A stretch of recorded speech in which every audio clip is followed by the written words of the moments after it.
What are we doing here?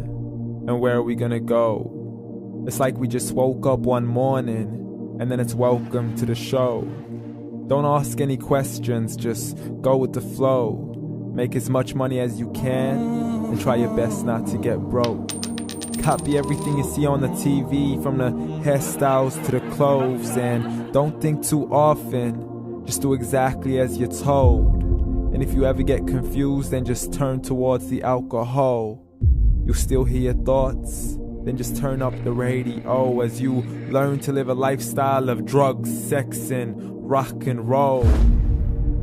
But in all honesty, I just need to know, is there more to the cycle than growing and getting old? Living and dying just to leave behind a happy home and a whole lot of property that somebody else is going to own. I just really need to know before the casket's closed, 'cause I'm not willing to gamble with my soul, nor am I ready to take any chances. These are just simple life questions and I'm just searching for some answers.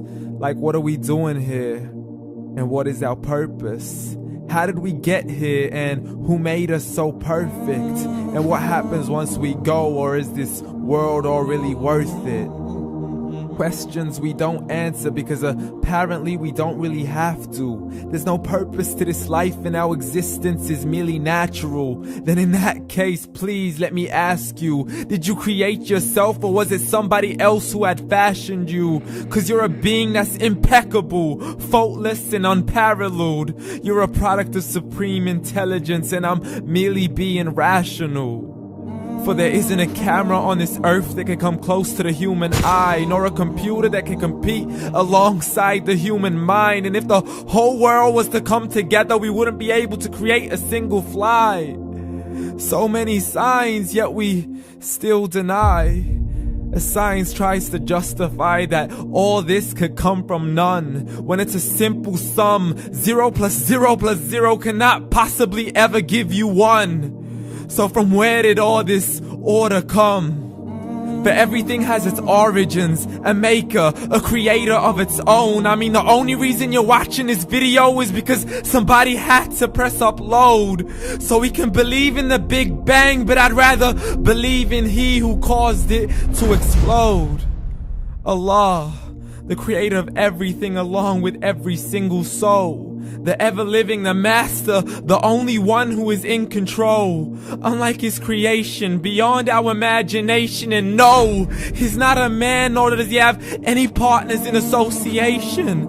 He's on his own. And no, he did not ever leave us alone.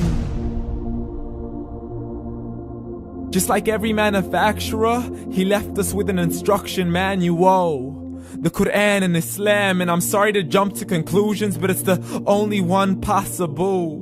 The only definition of God is the one and only supreme being. It's logical, a book with 0 contradictions, with miracles that are both scientific and historical, all revealed over 1400 years ago.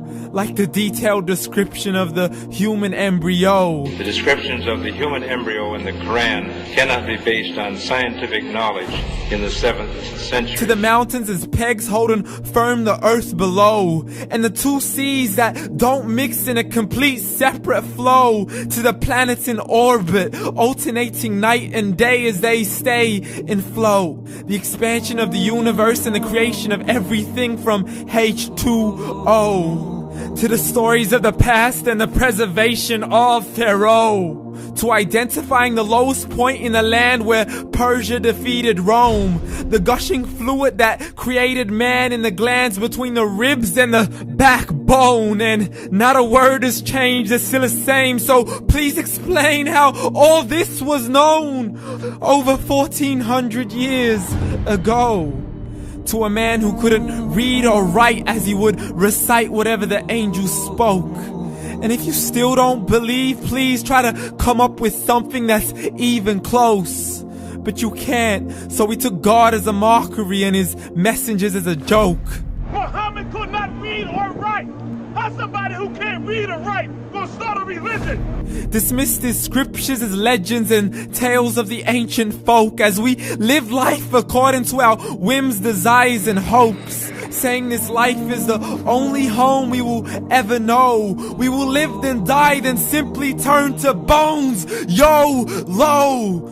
Correction, after the grass dies, the rain arrives and it regrows, and Allah promises to do the same thing to your very soul and bring you back from your very fingertips to your toes, as the all-seeing supreme being watches us so close, and we are surely being tested in our wealth, our health, and our self, and everything that we've been blessed with. So believe, for we will surely be resurrected and be brought back to our Lord and account for every single deed, as He hands us our books and orders us to read. From the bad to the good and everything in between. You yourself are sufficient for your own accountability, so don't be mad at me. You are the one who thought He wouldn't come back to me. I gave you a whole life long to search after me, but you were busy in all that which was temporary. So read, and glad tidings to all those who believed. And if you disbelieve, read. And don't let that day be the first day you find out what your life really means. Read.